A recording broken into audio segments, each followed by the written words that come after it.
우리를 위하여 여우 곧 포도원을 허는 작은 여우를 잡으라.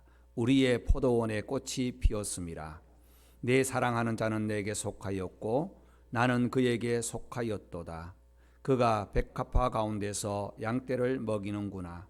내 사랑하는 자야, 날이 저물고 그림자가 사라기 전에 돌아와서 베데르산의 노루와 어린 사슴 같을지라. 아멘. 하나님 아버지, 앞선 기도와 찬송을 흠량하시고 이 시간 우리의 마음을 모아서 하나님의 말씀에 집중하고자 합니다. 성령님께서 주장하여 주셔서 깨달음의 은혜를 주시고 선포의 권세를 주시고 말씀에 실천하는 결단을 허락하여 주옵소서. 예수님 이름으로 기도하옵나이다. 아멘. 아가서는 신랑이신 예수 그리스도와 신부된 교회의 모습들을 묘사하는 상징적인 문학서입니다. 또 주님과 성도 간의 사랑이 얼마나 짙어가는지 그런 관점으로 읽지 않으면 세상의 사랑의 노래에 불과할 뿐입니다. 그러나 우리가 주님을 사모함과 또 주님의 사랑을 깨닫고 말씀을 읽을 때는 얼마나 큰 놀라운 은혜가 있는지 알 수 없습니다.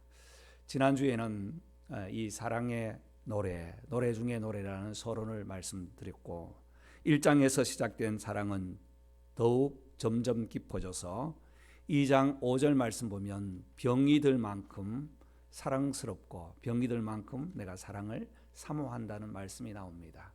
상사병이라고 하죠.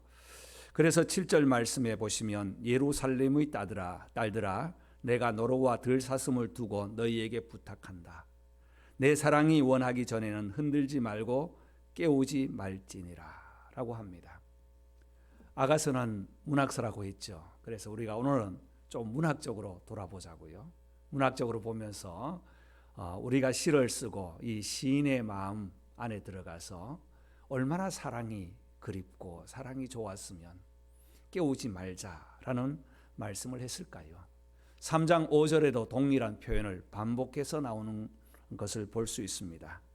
그런데 성경을 조금 더 자세히 보시면 8절, 9절 그리고 10절, 15절 말씀에 15절 말씀에 말씀 그 숫자 옆에 동그라미라는 것이 여러분 성경에 다 있을 것입니다.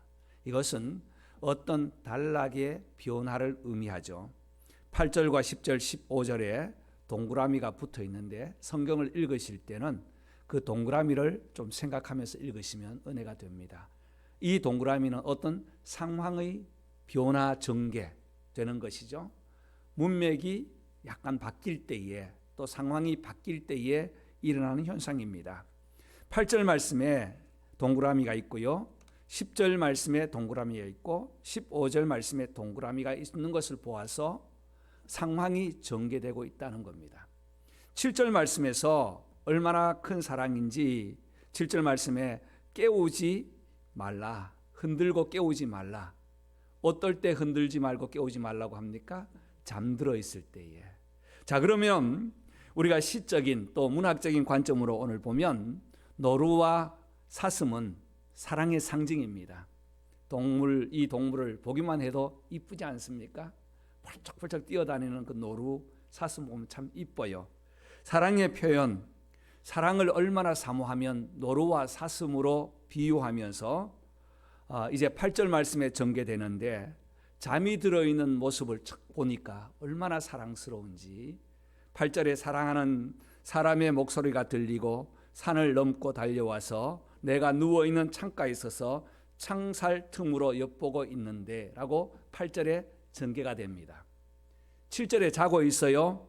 사랑하는 사람이 그 사랑을 사모하면서 지금 너무너무 사랑을 사모하다가 살며시 잠이 듭니다. 지그시 눈을 감고 있는데 그 비몽사몽 꿈 같은 그 시간들이 쫙 흐르면서 사랑하는 사람이 산을 넘고 뛰어오는 그림이 그려지는 거예요. 그리고 달려와서 내가 누워있는 이곳에 와서 창틈으로 엿보면서 사랑을 고백합니다. 얼마나 아름다운 표현입니까? 그래서 깊어진 사랑의 속삭임을 10절 말씀부터 14절까지 속삭임을 지금 듣는 거예요. 어디에서? 꿈속에서. 그렇게 우리가 10절부터 14절까지 다시 한번 봅시다. 다 같이 나의 사랑하는 자가 내게 말하여 이르기를 나의 사랑 내 어여쁜 자야 일어나서 함께 가자. 겨울도 지나고 비도 그쳤고 지면에는 꽃이 피고 새가 노래할 때가 이르렀는데 비둘기의 소리가 우리 땅에 들리는구나. 무화과 나무에는 푸른 열매가 익었고 포도나무는 꽃을 피워 향기를 토하는구나. 나의 사랑 나의 어여쁜 자야 일어나서 함께 가자. 바위 틈 낭떠러지 은밀한 곳에 있는 나의 비둘기야 내가 너 얼굴을 보게 하라. 내 소리를 듣게 하라. 내 소리는 부드럽고 내 얼굴은 아름답구나. 참 서정적이에요.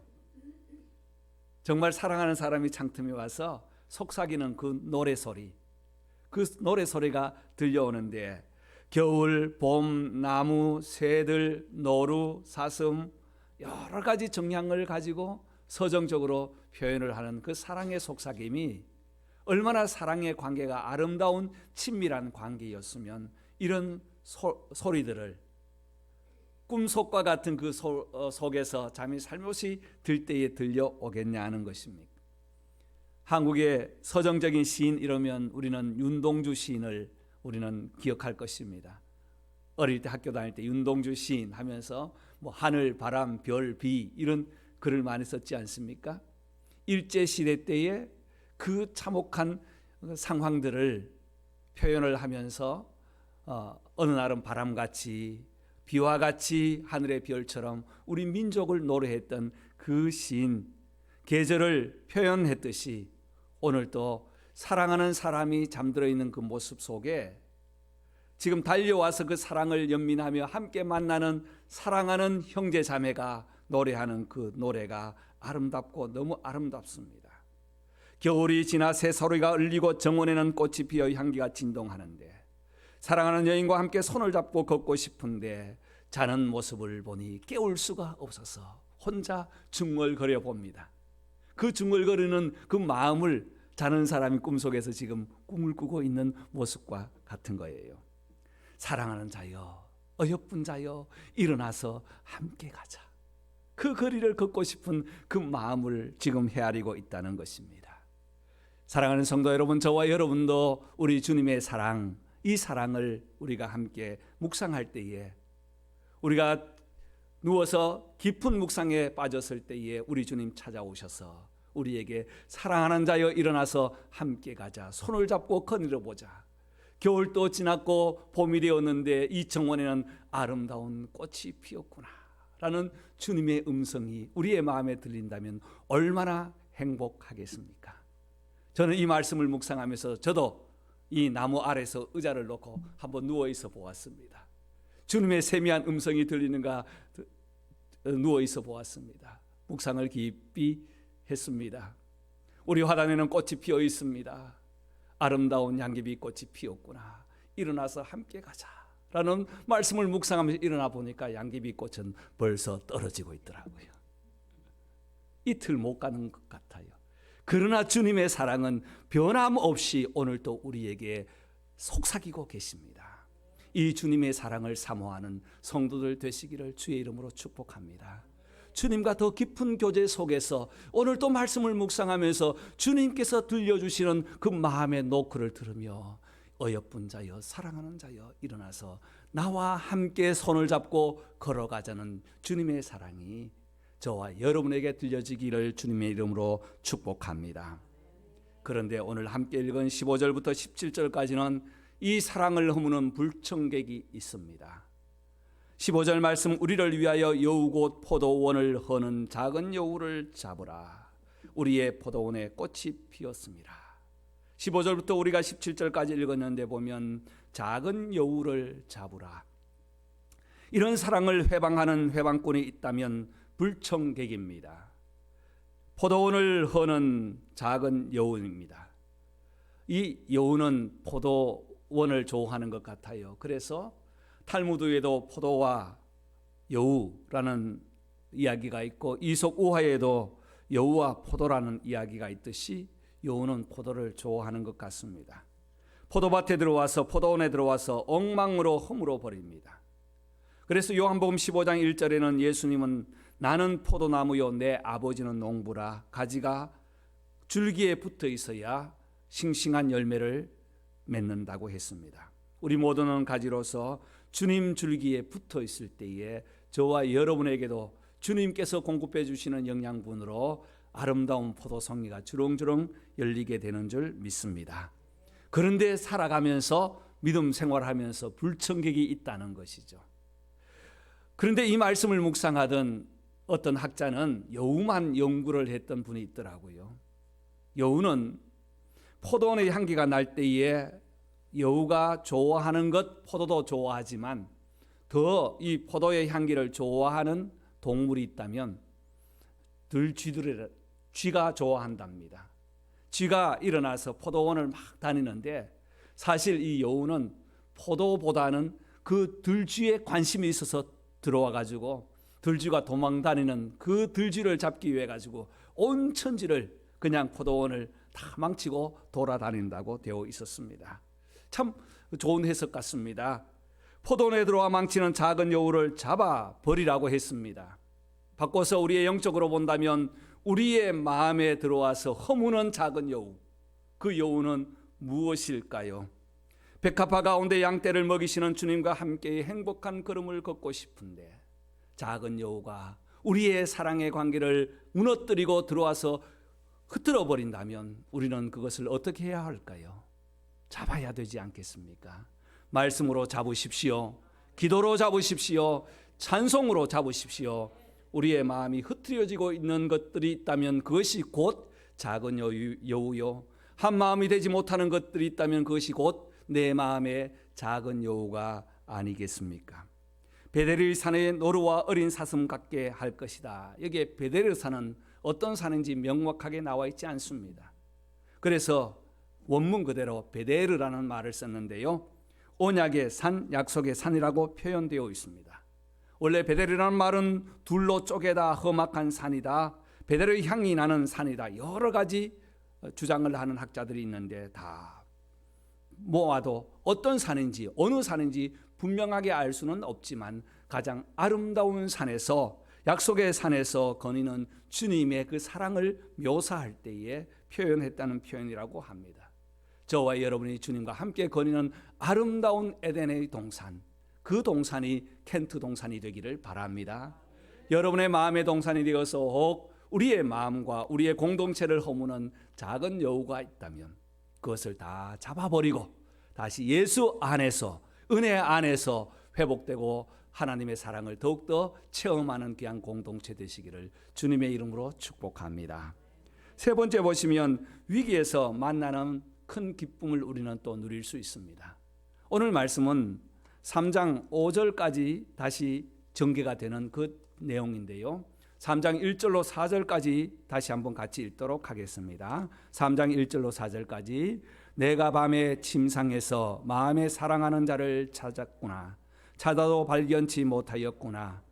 이에 내가 일어나서 성중으로 돌아다니며 마음에 사랑하는 자를 거리에서나 큰 길에서나 찾으리라 하고 찾으나 만나지 못하였구나. 성중에 행순하는 자들을 만나서 묻기를 내 마음에 사랑하는 자를 너희가 보았느냐 하고 그들을 떠나자 말자 마음에 사랑하는 자를 만나서 그를 붙잡고 내 어미 집으로 나를 잉태한 자기의 방으로 가기까지 놓지 아니하였노라. 아멘. 그리고 나서 여자여 여자여 일어나라. 흔들지 말고 깨우지 말라 하는 5절 말씀을 다시 반복을 하고 있어요. 오늘 3장에 보면 연속되는 그 꿈 이야기와 같습니다. 1절에 보면 그렇게 나와 있죠. 침상에서 마음에 사랑하는 자를 찾았구나. 찾아도 발견치 못하였다. 지금 계속 연속되는 이야기 가운데서 그 사랑하는 사람을 찾으려고 거리나 큰 길, 성 다니면서 혹시 보았느냐고 묻는 거예요. 사모함 아니겠습니까? 혹시 내가 사랑하는 그 사람을 보았습니까? 보았습니까? 하고 다 물어보았는데도 보지 못하였다는 거예요. 어릴 때 자녀를 키우다가 자녀의 손을 잡고 어느 길을 가다가 자녀의 손을 놓쳐버렸을 때 자녀를 잃어버렸다면 그 부모의 심정과도 같습니다. 여러분도 그런 경험이 있었겠습니다만 저도 있었습니다. 아이를 잃어버렸는데 앞뒤가 안 보여요. 근데 그 어린 아이는 앞만 보고 그냥 갑니다. 자기 생각으로. 그래서 짧은 시간인데도 어떻게 이렇게 멀리 왔지? 할 정도로 앞만 보고 가는 그 아이를 찾아다니는 부모의 어미의 마음, 이것이 바로 사랑하는 자를 사모해서 찾아다니는 오늘 시인의 모습이 아니겠습니까? 그런데 묻고 찾아다니다가 4절 말씀에 그들을 지나치자 말자 마음에 사랑하는 자를 만나서 그를 붙잡고 내 어미 집으로 내 침상으로 와서 사랑을 나누었다. 너무나 사랑하는 사람, 그 위기, 헤어짐의 위기 가운데서 다시 만나가지고 아름다운 사랑의 고백으로 끝내는 이 아름다운 고백이 얼마나 깊은 사랑의 교제일까요? 사랑하는 성도 여러분, 저와 여러분들도 사랑하는 그 주님을 날마다 찾아다니는 성도가 되기를 바랍니다. 내 마음에서 떠나지 않도록, 내 마음에서 멀리하지 않도록 주님의 사랑을 찾아다니면서 내 마음의 사랑이 여기 있습니까? 라고 주님께 기도하면서 주님을 만났을 때, 말씀을 만났을 때 그 말씀을 꼭 잡고 놓치지 말고, 오미 침상이라고 했어요. 거기는 은밀한 곳입니다.